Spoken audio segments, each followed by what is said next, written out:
All smiles. Here we go. We are live.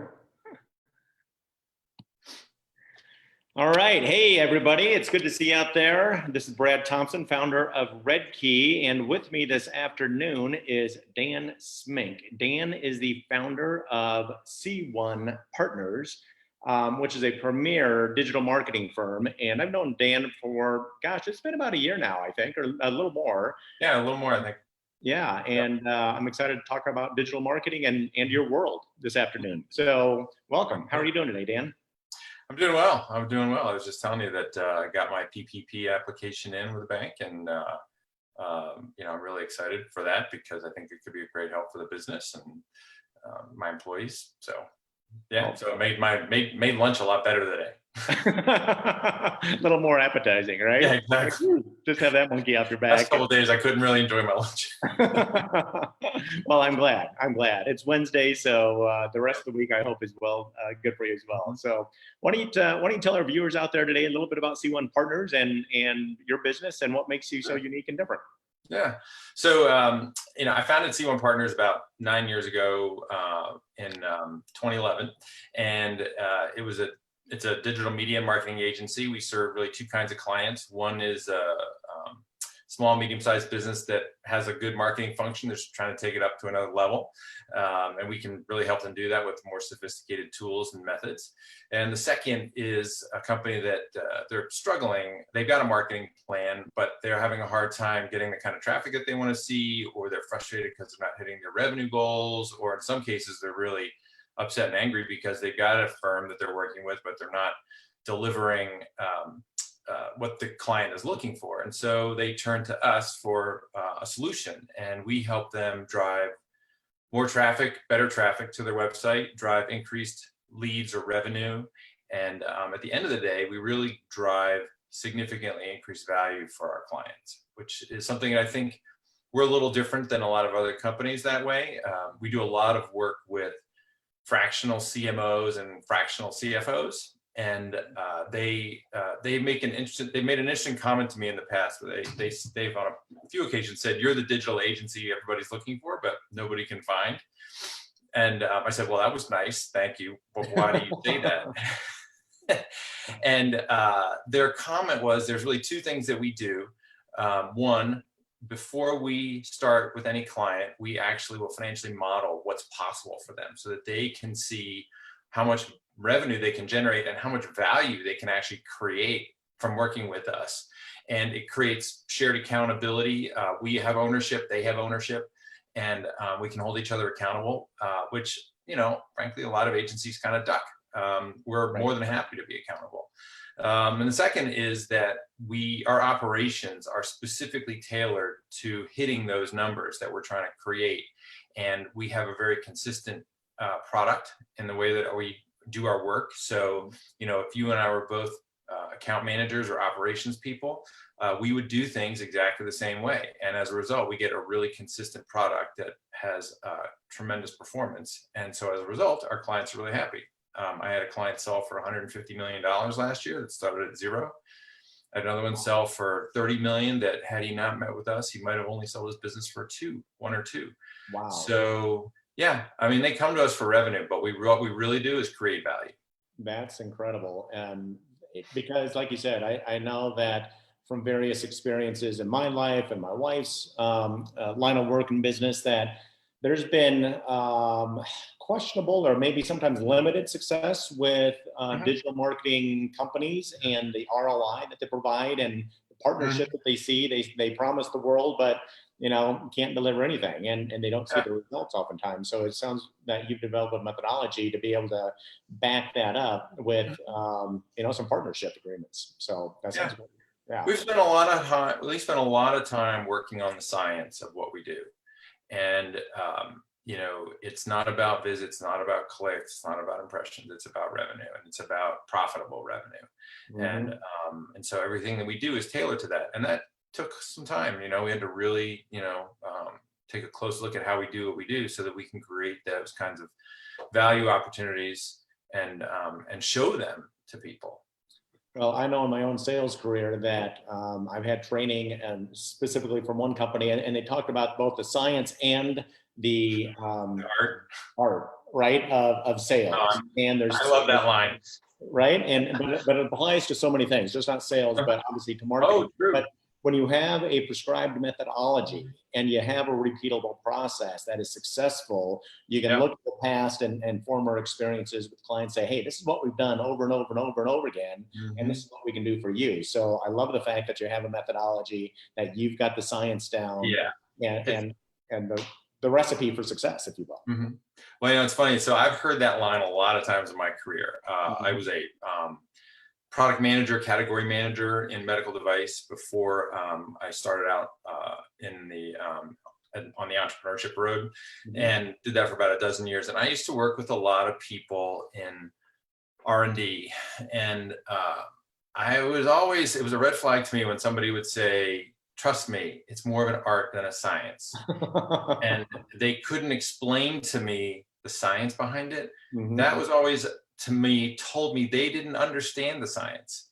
Right. And I believe it's true in a lot of cases. Things are more art than science. You know, music is a perfect example. Like, I can play the same licks that B.B. King can play, but let me just say this: there ain't no comparison between me and B.B. King, right? The notes on the page are the same, but they're the same notes, same timing, but it ain't the same, and it's because he understands the art, right? And you really have to understand the science before you can perfect the art. And that, you know, in a funny way, is sort of a succinct definition of how we do digital marketing compared to a lot of other places. We deeply understand the science behind what we do, and that creates a much more elegant art to what we provide for our clients than a lot of our competition. Oh my God. Well, that's awesome. And you talked about small to medium-sized businesses is kind of your focus. Do you have a vertical that you focus on, or is it across the board, or do you have some specialties that you kind of gravitate to? I mean, well, there's a couple of things. One, we are industry agnostic. And I've chosen that for a couple of reasons. One, the premise, the value proposition that a digital agency provides to a client that's doing, at least doing organic search, is that we're going to get you to the top of Google search results. And that usually means number 1, 2, or 3. Well, if we're in a vertical, I can only promise that to 3 people, right? I'm lying if I'm trying to promise that to 4 people in a space. Right. So it really limits the business if we will only do one vertical. The other reason that we don't do one vertical is I learned in my career prior to opening up my first agency, was creatives would come into, we'd hire a creative, like a copywriter, a graphic designer, web developer, to come into our business and really bring up the level of our marketing communications capabilities. And people were always so impressed with them when they first came in, because their ideas were new and they were creative. And that was because they had been fed by this sort of multiple sorts of stimulus from their agency life, where there are different industries, different types of clients, different ways to solve problems. And so they would have new ideas. Well, about a year into that relationship or their tenure with the company, their quality of work got stale. And it was because they were not getting seasoned with all kinds of new ideas and being forced to come up with creative solutions, you know, that they then bring from one industry and apply to another one. So I always wanted us to have a creative idea. Whereas, you know, if you're a dentist, let's say, and you're working with an agency that only does dentists, right? Well, you're going to get the one dentist solution, right? And they're going to optimize their business to do that really efficiently, but it doesn't bring you new ideas. Whereas you work with somebody that not only does, you know, medical services, let's say, but they do e-commerce, and they do manufacturing, and they do B2C product, or they do, you name an industry, right? Right. Those are going to be companies that are going to have much more creative solutions and much wider variety of solutions for your business than somebody that just does one vertical. So for me, at least, it's always been a better idea to have an industry agnostic approach and not stick to one vertical. I think that's great. It's cross-pollinating the expertise that you gain from different industries. So I think that's, exactly right. That's tremendous. I love that philosophy. I know that when cross-pollination in my description from now on, actually, that's actually a great way to describe it. You can steal it. You can steal it. I'll give you full credit. It's yours. when we were working a year ago, we were Uh-huh. on the phone, and while we were on the phone with the company that I was working for at the time, you Oh, jumped onto gosh. our website, and within a very couple minutes, you Yeah. found some frightening things on there. There was some source code that Yeah. some things that were buried in there regarding illicit words and pornography references and things like that. Yeah. It's like, whoa, what is going on? And when our team dug into it, they validated what you had found, and they had no idea that Right. it was that.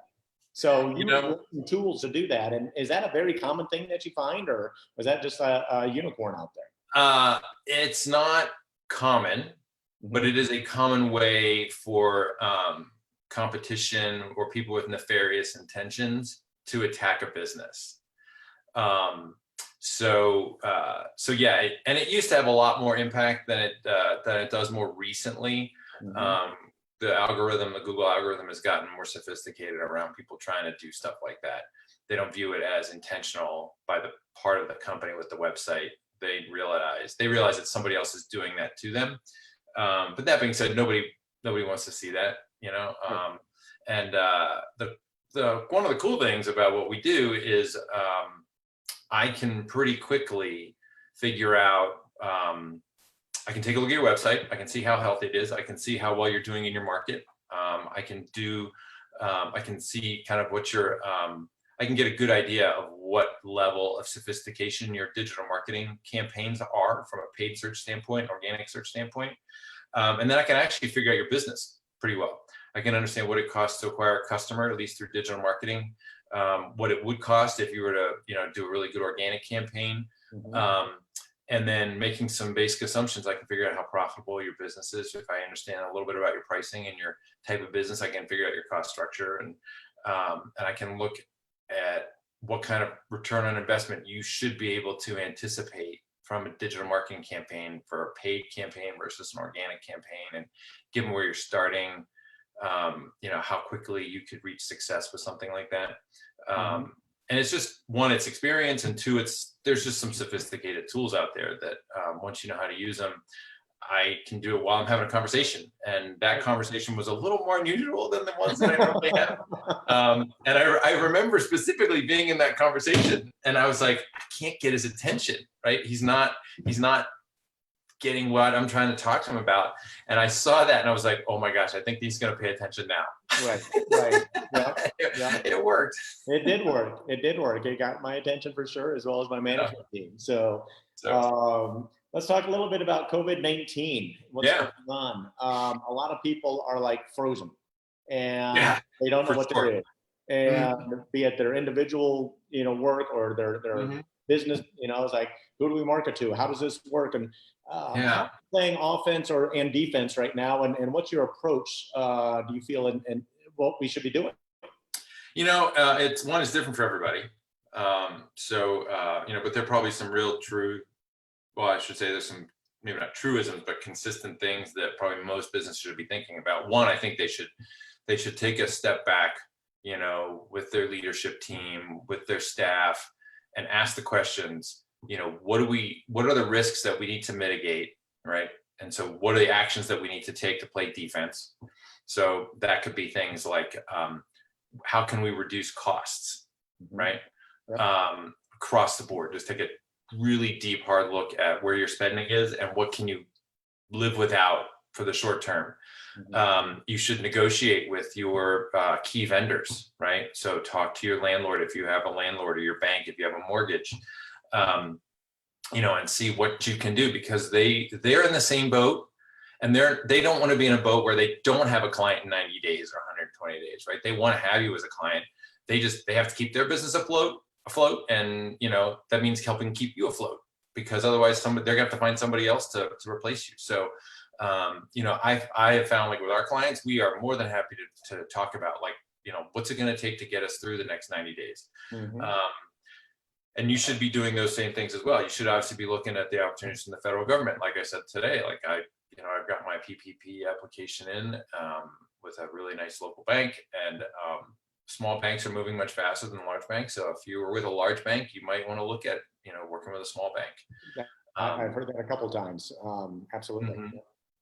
And so, that's another example of how you play defense, right? But then, and a lot of companies stop there.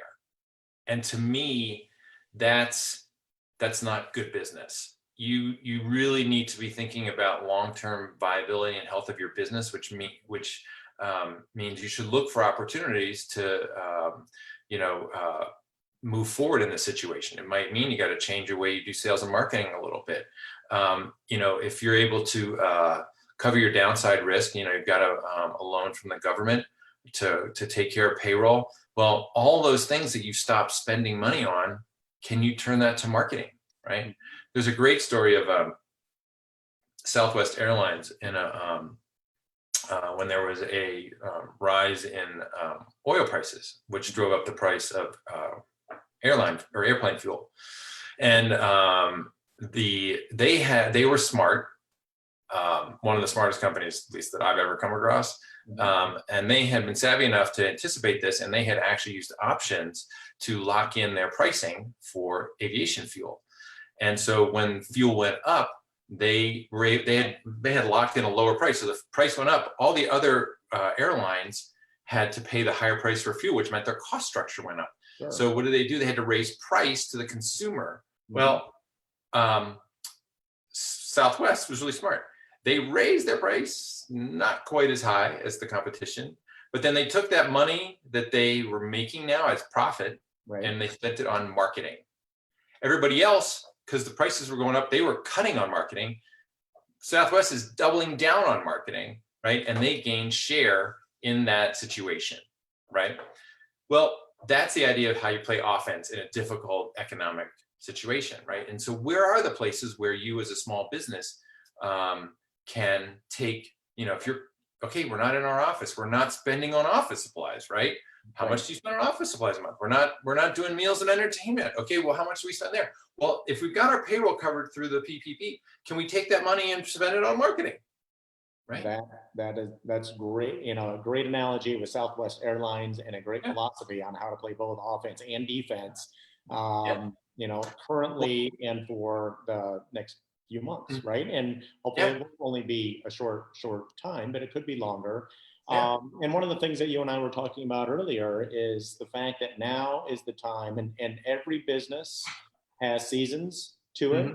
Right now, it is the season to plant seeds, right? And cultivate those seeds, and garden, and to water them, and to put some sunshine on it.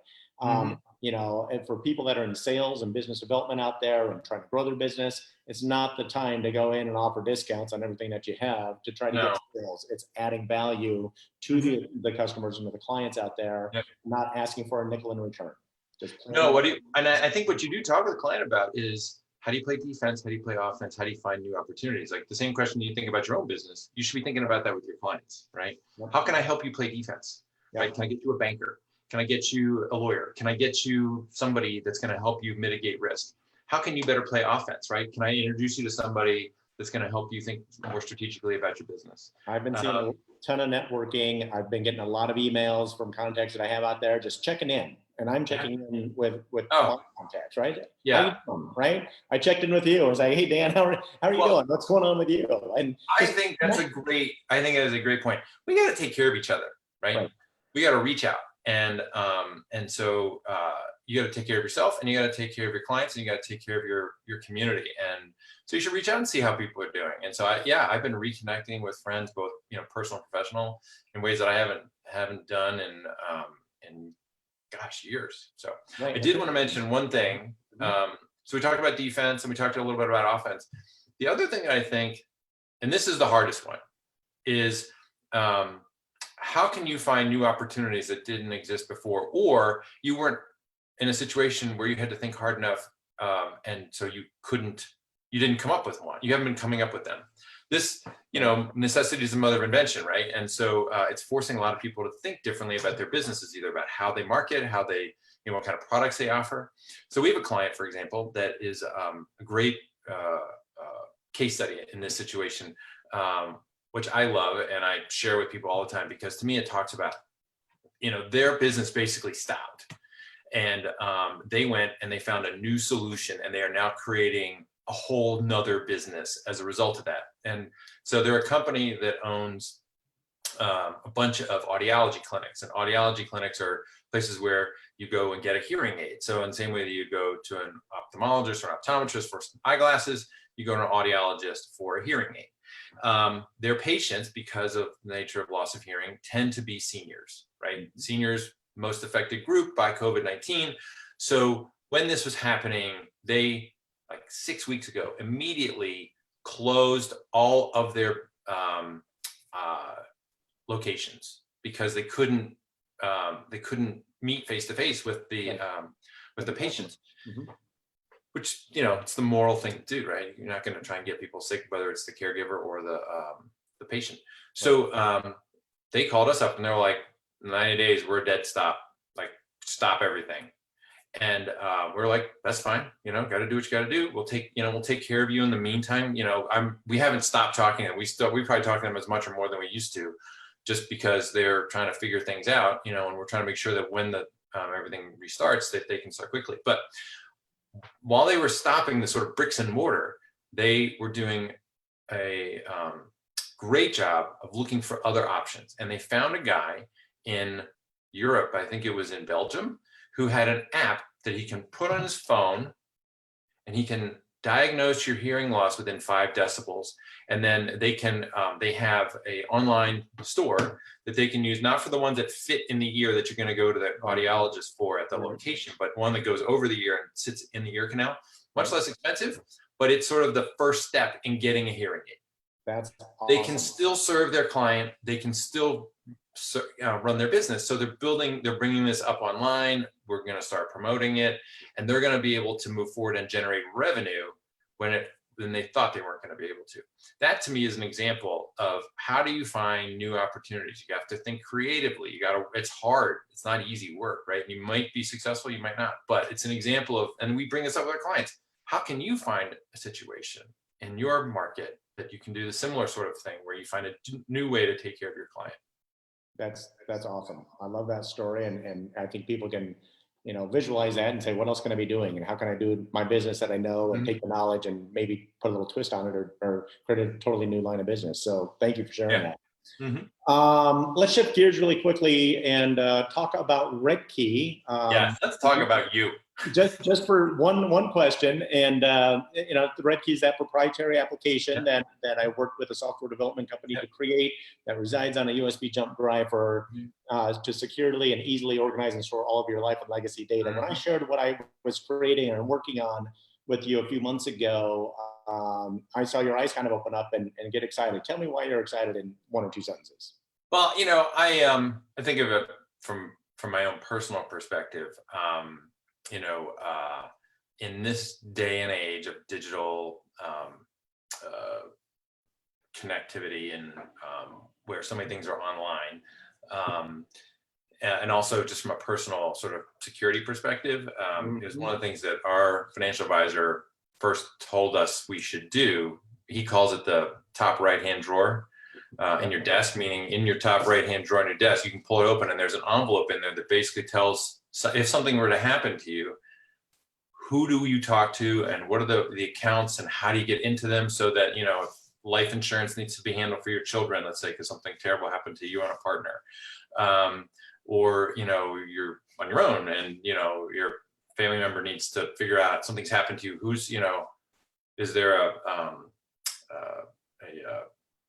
insurance policies or other, you know, things that they would need to access to be able to help you if you were somehow, you know, incapacitated, and take care of things. You know, what do they do? Where do they go? Well, it's not really safe leaving it in the top right-hand drawer, right? It's in paper, something could happen to it, right? There's a fire or whatever. You know, and I also think, like, I recently had my phone stolen out of a gym locker. Tell everybody that story really quickly, because this is an amazing story. Okay. Which part about it? It's a long story. You don't have that much time. Nutshell, in 30 seconds or less. In a nutshell, yeah. So I learned, don't bring your stuff into the gym with you, first of all, right? So I always now lock my stuff in my glove compartment in my car, and I just go in with a key fob, and you know, whatever it takes to get into the gym. So I don't put my stuff in there. But they stole my car keys, my keys to my house, my car, and my office, my wallet, my credit cards, And your phone. my phone. And within half an hour, they'd already taken out like $2,000 using credit cards at a local grocery store. Basically, they bought a bunch of gift cards. So point being, like, this stuff happens fast. And we actually tracked them using my phone. We knew where they were, so we could actually call the cops on them. They didn't get caught, but we knew pretty much where they were. So I was able to erase my phone. But the problem was I hadn't consistently backed up my phone, and I lost personal stuff, pictures, things like that, that were on the phone. Mm-hmm. And, there's trips with my kids, my family and stuff that, I'm never getting back unless I texted it to somebody else. Like, I've got a few of them I can get back, but not a lot of them. And so, I was, it's one, back things up that you want to keep, right? Make sure you're doing that. And then two, if, your things could be stolen, you want to have a digital presence, a digital backup to all the important stuff that you need in case something happens. And so to me, Red Key is that. It's this sort of safety valve that if you're smart, you've taken care of things so that you can have peace of mind that if something awful happens, not saying it is going to happen, but it's certainly not uncommon that things happen, you're taken care of. Yeah. So like you, people have things stolen. We had a fire when I was 7 years old in our house and burned down, and we lost a lot of documents, pictures and things like that. Natural disasters happen all the time, but it's just it's a backup to put everything that's important to you in life to store it in a digital format. Yep. You're still in peace of mind. Yeah. That's one of my models: peace of mind during stressful times. So thank you. Thanks for your input on that. And one last question I want to ask you is, if somebody wants to get a hold of you to continue on our dialogue and conversation, or to learn more about your services and how you might be able to help them, what is the best way for somebody to contact you, Dan? So easiest way would be to email me. So it's dan.smink, SMINK at C1, that's the number 1, -partners.com. You can also get to us through our website, so www.c1-partners.com, or you can call the office, which would be the sort of, legacy way of doing things, but it's 303-501-1821.